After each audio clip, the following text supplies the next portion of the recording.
Hey, it's Mark Lanier with your video thought for the day. Well, this week has been occupation week, and I'm dealing with my last day of occupation. By the way, if you missed the others, go back and grab them.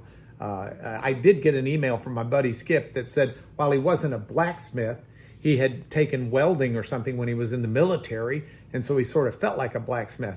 It's not the same, Skip. Anyway, today I thought I'd end on a note of relevance for me at least. So I'm going to go to my bookshelf and, oh, look, what do I have here? Oh, I just happen to have a book on justice, uncertain justice. And it's a book about the way the Supreme Court works and has worked. It's by a law professor out of Harvard, Larry Tribe, and I haven't read it.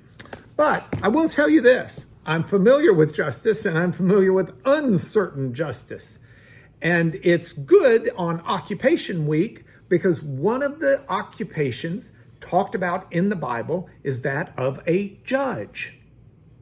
Yeah, and you say, well, where? Oh, yeah, there's a book named Judges. Oh, yes, there's a book named Judges. But apart from that book, just what we normally think of as a judge itself. So when Moses is taking Israel out of Egypt into the promised land, at first, Moses is sitting as judge over all of the disputes that people have. And Moses' father-in-law says to him, you know, you're spending all your time doing this. You ought to go ahead and get a whole bunch of people that you know will be reliable and fair and impartial. And you ought to get those people to be the judges of the disputes. And then the really important ones can get pushed up to you. In a sense, Moses became a specialty court or even an appellate court. And this role of judges was not new at that moment. If you go back to the very first book of the Bible, Genesis, Bereshit in Hebrew, you'll see that God is called the judge of all the universe. Because there is, shafat is the Hebrew word that deals with judging and judgment and justice and courts and things like that. And it's this idea of fairness in deciding one thing from another, right from wrong. And inherent in the idea of justice is that God is the ultimate judge and God's the ultimate fair one.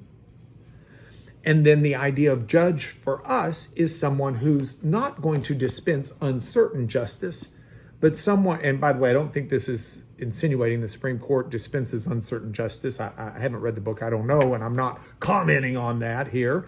But what I am saying is justice as a concept should be something that all of us live in our lives. That doesn't mean we don't have mercy, but all of us live in our lives, even if we're not specifically judges. I'm working right now on the book of Micah, and I'm going to be teaching it soon, and I'm writing on it right now.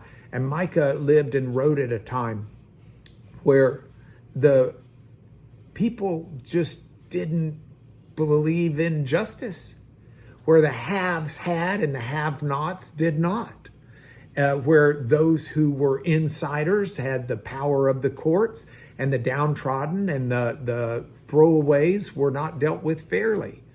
And God rails against that. In fact, in Micah 6, verse 8, there's a famous passage where it says, God requires of you to do justice as well as love mercy and walk humbly with your God. That's a requirement of God because that's an inherent attribute of God. So we're going into the weekend. I'm not suggesting everybody now rushes to law school and then finds a job as a judge. What I am suggesting is that we recognize this biblical concept of justice as one that says everybody gets treated fairly.